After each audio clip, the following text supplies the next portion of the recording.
Hi team, welcome to Back Care Advent. So today we're going to be looking again at the hips, glutes, lower back in a gentle pose. Again, we're using breath to help us deepen the stretch. We could consider this a yin yoga pose. It's a well-known position anyway, it's not unusual to be used in most yoga poses. But we're going to be very gentle today, using breath to deepen the stretch. So the goal is to try and hold each side for 90 seconds to 2 minutes. So using breath is essential here. Okay, enough with that nonsense. What we're doing today is called pigeon stretch. So we're going to start down on all fours. Okay.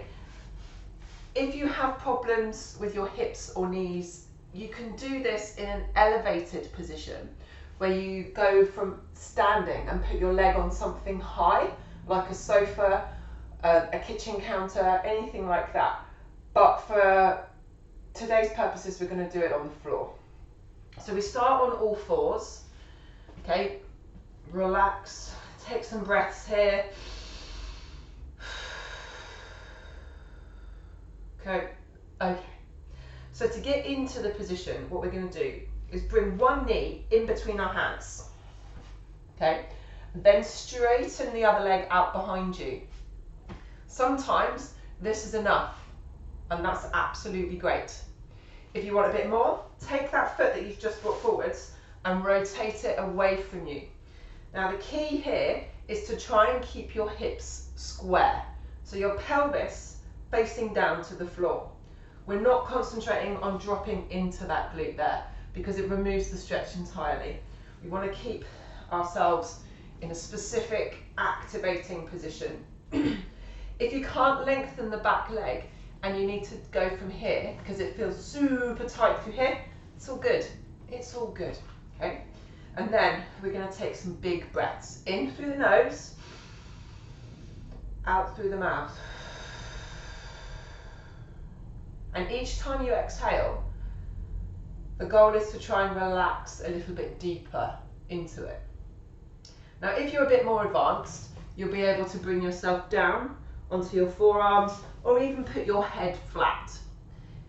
Again, you'll be able to rotate your shin to be further round.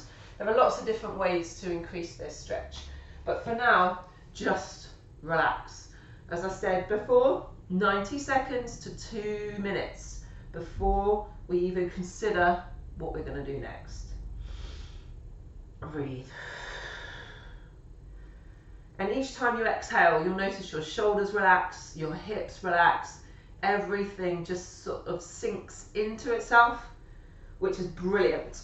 Okay, to come out of the stretch, come up onto your hands to help support the load.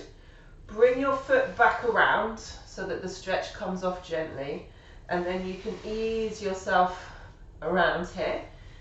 Sit back on your heels if that's available to you.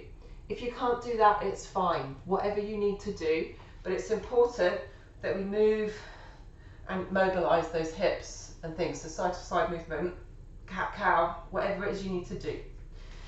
And then just take a moment to feel the difference between the side that's stretched and the side that hasn't. Into the other side. So again, hands and knees, move one knee in between your hands, lengthen the back leg as much as is possible for you. Might be a bit more now because you've loosened up your hips. Then rotate your foot out. It's absolutely fine to use your hands to help.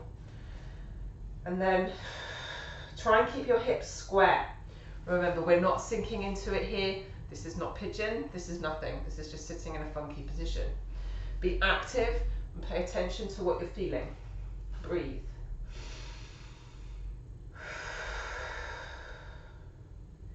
Now the timing of this is important, but not completely essential that it has to be super specific. Neurologically, what we're doing here is adapting the muscle spindles to be able to stretch a little further. And at the end of each muscle fibre, muscle spindle, we have a little organ which directly speaks to the brain to tell the brain how much contraction or length that that muscle is feeling. And that is called a Golgi tendon organ, which is a great name, Golgi tendon organ, or GTO for short. Now these, because they're neurological adapted, these take a little bit of persuasion to relax into a new stretch position, which is why you can feel muscle tension, it feels really hard, and then all of a sudden, you just relax into it. So that's why we need to hold it for about 90 seconds to 2 minutes, because those Golgi tendon organs will maintain tension for that long. Some people it's 3 minutes, some people it's 30 seconds. We're all a little bit different, so somewhere in the middle is where we aim for. And using breath to try to relax into it a little bit more teaches those GTOs new ranges of motion. Let's relax out of this one now. And the more length that a muscle can feel, that GTO, the more the more stretch that GTO or length that it's going to give the musculature, the more we can adapt to flexibility.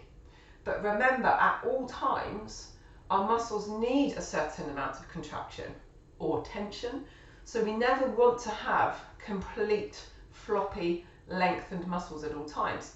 And that GTO, Golgi tendon organ, that's its primary job, is to make sure we never stretch too far, because otherwise our joints would be really lax and then we wouldn't be able to ambulate very well. So although it's important and it needs to feel a certain amount of tension, too much is detrimental. So that's why 90 seconds to 2 minutes is the goal for holding.